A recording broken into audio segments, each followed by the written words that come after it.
দম্ভ গোয়ারতুমি উনি একটা চরম মিথ্যাবাদী মুখ্যমন্ত্রী। লাইভ স্ট্রিমে বাংলার মানুষ দেখতো যে উনি ওনার পার্সোনাল চিকিৎসক ডাক্তার এসপি দাসকে দিয়ে কিভাবে দুর্নীতি করেছেন।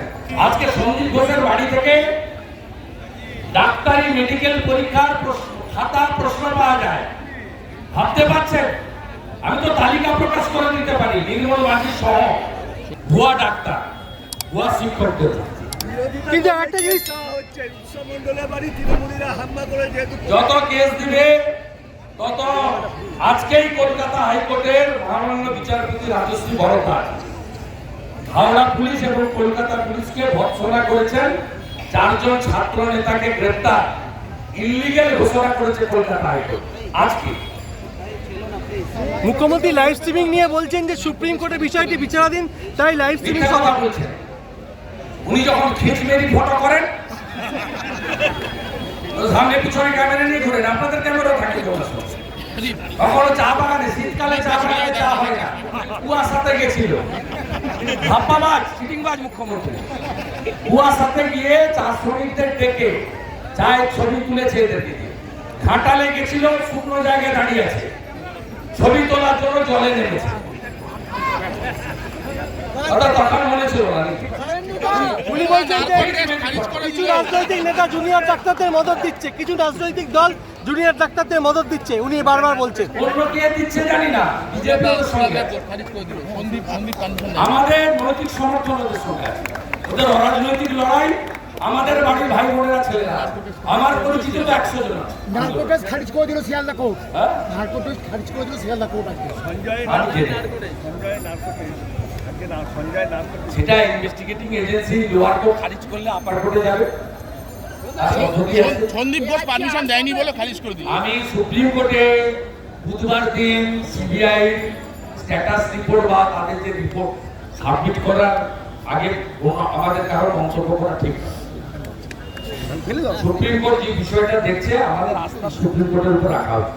তারা গতকাল চিকিৎসকদের সাথে মুখ্যমন্ত্রীর বৈঠক সুষ্ঠুভাবে হলো না, মুখ্যমন্ত্রী দায়ী, এর জন্য মুখ্যমন্ত্রী দায়ী। মুখ্যমন্ত্রীকে আগে জানতো না তারা আসবে না, যে আগে কি জানতো না তারা আসবে না, যে দীর্ঘ 2 ঘন্টা ধরে বসেছিল এমনটাই বলছেন।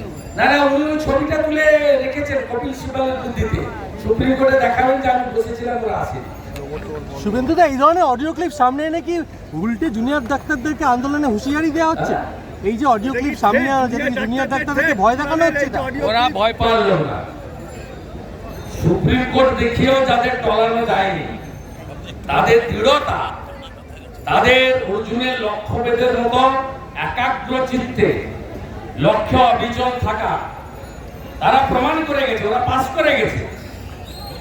ওদের শিরদাঁড়া বাঁকাও নয়, আর শিরদাঁড়াটা শরীরের বাইরেও নেই, একদম শক্ত সোজা শিরদাঁড়া আছে।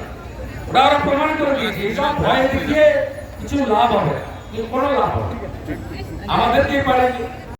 ভাইরাল হয়েছে জুনিয়র ডাক্তারদের উপর হামলা করা হবে করে রাজ্যের ভাবমূর্তি নষ্ট আমি কথার উত্তর দিই না, উনি ইন্টারন্যাশনাল মনীষী, ওনার কথার উত্তর আমি। উনি বলছেন যে যাতে বহিরাগতরা ওই জুনিয়র ডাক্তারদের ধর্ণা মঞ্চে না ঢোকে তার জন্য পুলিশকে সতর্ক হতে হবে, কারণ তারা যাতে ঘটিয়ে দিতে পারে। পুলিশ একটা কিছুটা করে দেখুন না, আমরা লাল নীল সবুজ গেরুয়া কিছু বুঝবো না। জুনিয়র ডাক্তাররা আক্রান্ত হলে ভারতীয় জনতা পার্টি বুঝে দেবে। 27 তারিখ নবান্ন অভিযানেও ঝান্ডা ছিল না, আমাদের কর্মী সমর্থকরা বুঝিয়ে দিয়েছে। এখনো 8 জন জেলে আছে, 204 জন অ্যারেস্ট হয়েছে। এখানকারও বিট্টু জয়সওয়ালরা জেল খেতে এসেছে। স্পর্শ করতে তারপরে বুঝতে পারবেন। বলছে যে ওদের ওখানে যাতে না কেউ কিছু করতে পারে, পুলিশকে সতর্ক হতে হবে।